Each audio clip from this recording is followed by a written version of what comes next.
war of words, has erupted between the Albanese government and two big energy producers. Shell has threatened to withdraw from a landmark gas supply deal as the government tries to enforce price regulations on the sector. Let's bring in our Sky News political reporter Joel Philp now.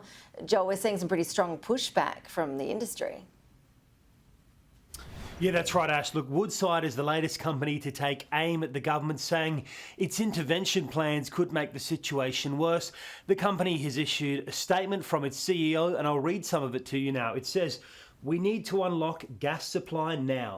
For example, Woodside has been looking at options to increase supply, including through new LNG import terminals, exploration spending, and further development on the East Coast market. Unfortunately, the proposed market intervention will make it very difficult for industry to economically invest to increase supply."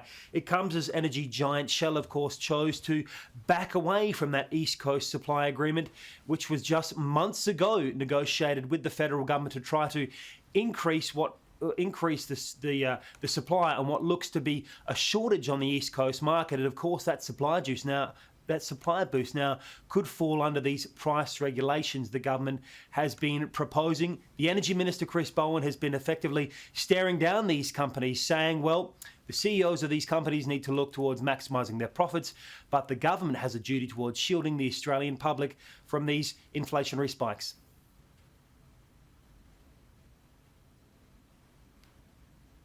And we don't mind them making profits in their gas offshore, their gas exports. They can make as much profit as they want doing that. But Australians have a right to this gas at a fair price. And I make this very clear. The government will be acting in the national interest, not in the interest of Shell, not in the interest of any gas company.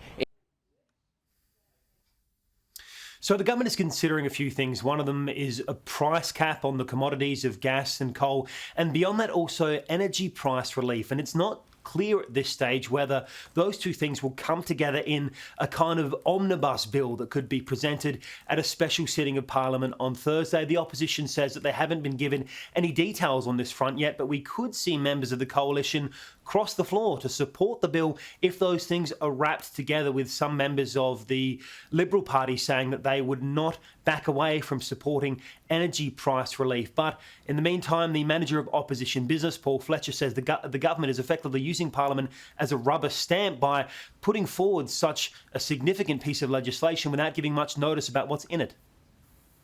What the government is suggesting is that this complicated bill is going to be rammed through both houses of Parliament in one day. We haven't yet seen the bill.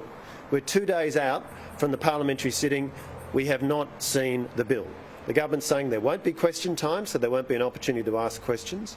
And all of the normal parliamentary processes in which a complicated piece of legislation is considered, such as a Senate committee or a parliamentary committee, are not being contemplated by the government.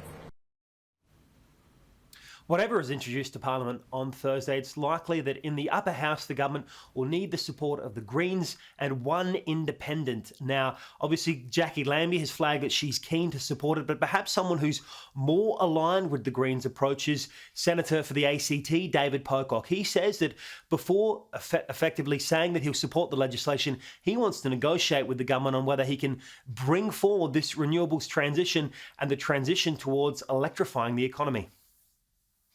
You know, that sort of relief will help, but unless that's backed up with plans for after 12 months, after that ends, then what? We've got to really push the government to have a longer-term strategy that is going to meaningfully help households reduce bills. That energy price relief will come in the form of $1.5 billion worth of Commonwealth spending. Now, the Prime Minister confirmed today that that money will flow through to households which are already the recipients of government payments. Commonwealth recipients, so pensioners, people on job seeker, people on family tax benefits will all receive some assistance, and that will be targeted particularly towards those states which are part of the national energy market who've been hardest hit. So South East Queensland, New South Wales, Victoria, South Australia. The government has also flagged ongoing price regulation under its mandatory code of conduct, which gas companies could be forced to operate under, but the government says that it'll be consulting with those companies until February when Parliament next sits, so we'll see what happens on that front too. Joel Philp, live in Canberra, thank you.